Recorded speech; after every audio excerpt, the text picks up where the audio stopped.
Okay, picture this. You step onto a cruise ship today, and it's basically a floating city, right? Broadway shows, fancy restaurants, pools, it's all there. Yeah, an entire resort gliding across the ocean. Now rewind to, say, 1820, same trip, maybe across the Atlantic. You're looking at 6, maybe 8 weeks on a cramped sailing ship. Hope you don't hit a storm or, get scurvy. It's a completely different world. Comfort wasn't even a consideration back then. It was about survival, really. Exactly. So how did we get from that ordeal to today's luxury liners? That's what we're digging into. It's a fascinating journey. It's not just the ships changing, but our whole idea of what travel is, from like a dangerous necessity to pure leisure. Totally. We're tracing the whole evolution, early 1800s, right up to these massive ships we see now. And it's all tied up with, well, industrialization, migration, amazing tech leaps. And just how society views things like holidays and fun. We've pulled some great bits from some historical research to guide us. So what's in it for you listening? Well, think of this as your shortcut. We'll unpack the big forces, maybe share some surprising facts. Yeah, you'll really get how we went from basic point A to point B transport to these floating vacation spots. Right. Our mission here is pretty clear. Figured out the main social, tech, and economic drivers that made the modern cruise ship what it is. Okay, so starting way back, before the 1800s, crossing the ocean, well, you were completely at the mercy of the wind. Super unpredictable, right? Sailing ships were slow, journeys took forever, you could be stuck for days. Exactly. And frustrating. Plus, those journeys weren't just slow, they were tough. 6-8 weeks was maybe optimistic sometimes. On the conditions. Yeah. Often grim.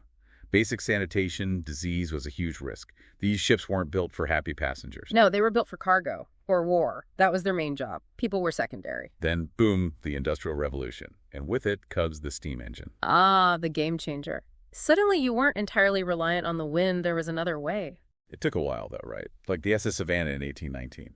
First you steam crossing the Atlantic. But it still mostly used sails. It was more of a proof of concept. Showed it could be done. Yeah, a glimpse of the future. But those first steam engines weren't great, were they? Not really. Yeah. Super inefficient, burned tons of coal, so their range was, limited, needed lots of refueling stops. A major hurdle. But the tech got better pretty fast, actually. Reliability improved, and suddenly it made commercial sense. Which leads us to the 1840s and regular steamship services across the Atlantic.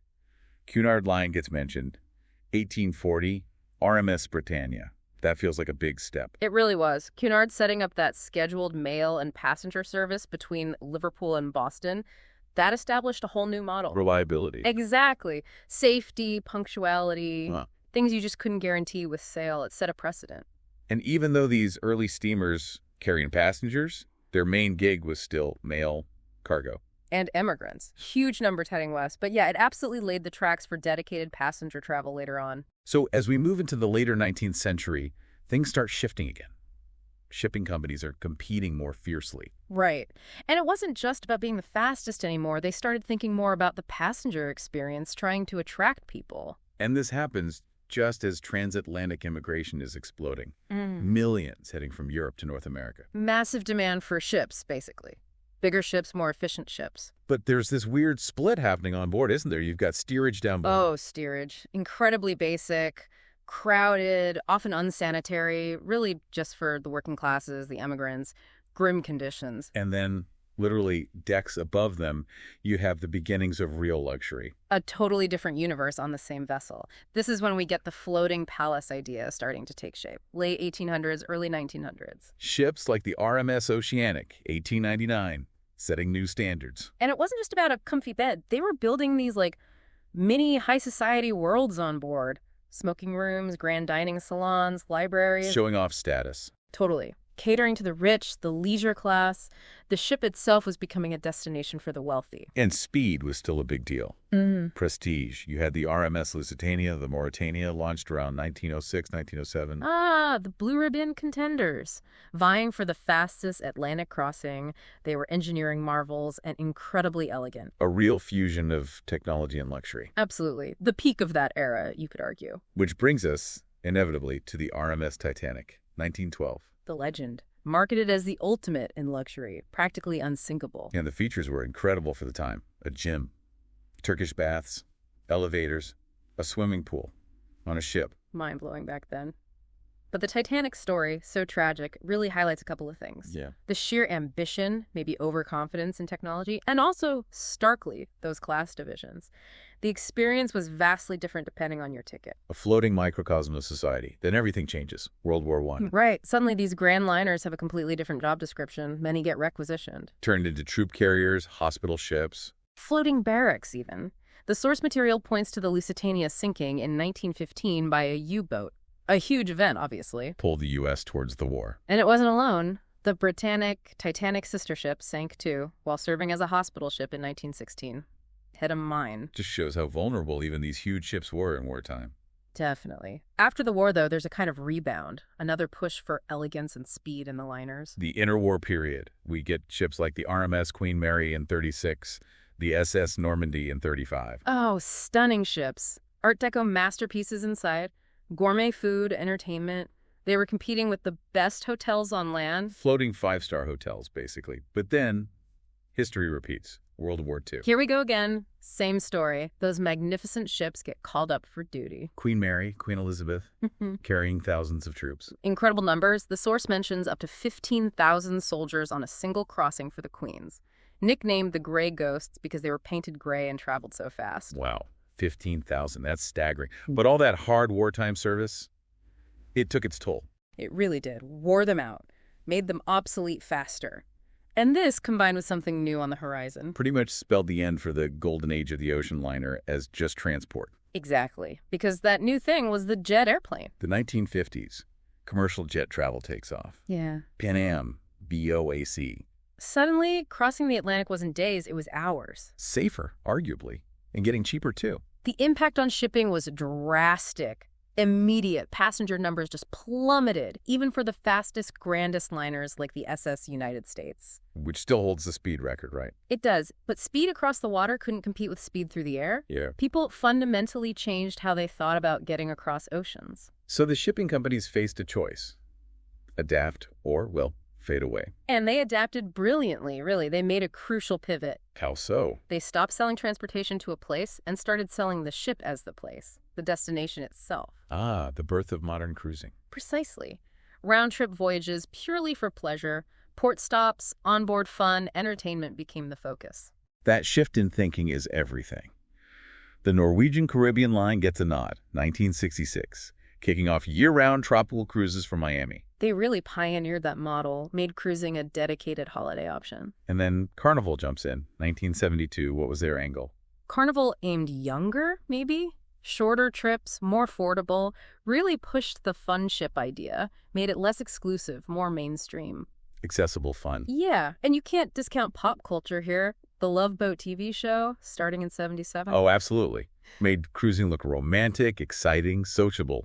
Beamed it into millions of living rooms every week. It really popularized the whole concept for a massive audience. Now, the ships back then were smaller than today's giants, but they set the template for mass market cruising. Okay, so that brings us to the 80s and 90s. The industry really starts booming. Explosive growth, things get more standardized, bigger players emerge, and the ships themselves start getting significantly larger. Royal Caribbean Sovereign of the Seas, 1988. That sounds like a key moment. It was a real step change. First ship with a big multi-deck atrium, glass elevators, features that are common now but were revolutionary then. Up the ante on-board experience. Definitely. And cruising becomes this huge, multi-billion-dollar global business trying to appeal to all sorts of different people. Which leads into the 2000s and the era of the mega ship. Floating cities is not an exaggeration. Think Royal Caribbean's Oasis class, starting 2009. Over 5,000 passengers. Just staggering. And it's not just size, it's the concept, these neighborhoods on board. Exactly. Central Park, boardwalk, Yep. dividing the ship into zones with different themes and attractions, Right. open-air parks, zip lines, ice rinks, surf simulators. It's nuts. The ship became a self-contained universe. The experience is the ship. That became the core idea. And the tech needed to make all this work must be incredible. Oh, absolutely. Our source mentions things like GPS dynamic positioning to hold steady without anchoring, advanced stabilizers for comfort, Desalination plants for fresh water. sophisticated waste management, power generation for a small town, AI to manage crowds, constant environmental monitoring. Not to mention the connectivity everyone expects now. Digital entertainment, touchscreen info points. It's an immense technological and logistical feat day in, day out. But it hasn't all been smooth sailing, has it? The industry's facing some pretty serious questions now, especially about the environment.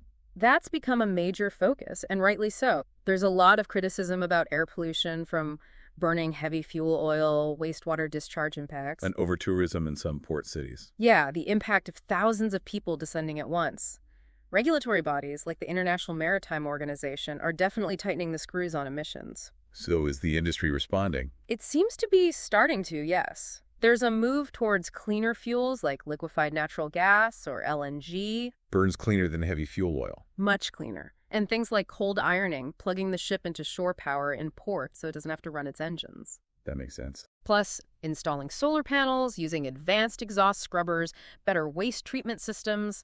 There's a growing awareness and, well, pressure to change. And looking further ahead, what's next? Well, the tech keeps evolving. People are talking about electric propulsion, maybe hydrogen fuel cells down the line, using AI even more to optimize everything, cut fuel use. More efficiency. And we're seeing niche markets grow, too. Expedition cruises to places like the Arctic or Antarctic. Well, super luxury small yacht experiences. Virgin Voyages doing adult only, that kind of thing. Lifestyle-themed cruises and lines focusing specifically on being eco-friendly, maybe aiming for carbon-neutral trips, even way out there, concepts linking to space tourism somehow. It's diversifying. Wow. Okay, so we've definitely covered a lot of ground or water, from those basic, tough steamship crossings to these mind-boggling floating cities. It really has been an incredible transformation. And as we've discussed, it's not just about the ships getting bigger or fancier. It really tracks those bigger shifts in technology and economics. And in culture. What we value, how we spend our leisure time. It mirrors our societal changes. Yeah, the whole story. From just needing to get somewhere to wanting comfort, then demanding entertainment and luxury. And now grappling with the environmental responsibility that comes with it all. It's more than just ship design. It reflects our evolving relationship with the sea, with travel, and maybe with consumption itself. So here's something for you to chew on. With climate change being such a pressing issue and technology moving so fast, what will these floating cities look like in the future? Yeah, what's the next big pivot? And maybe just as important, what will our relationship with them be? How will we choose to travel the oceans in the decades ahead?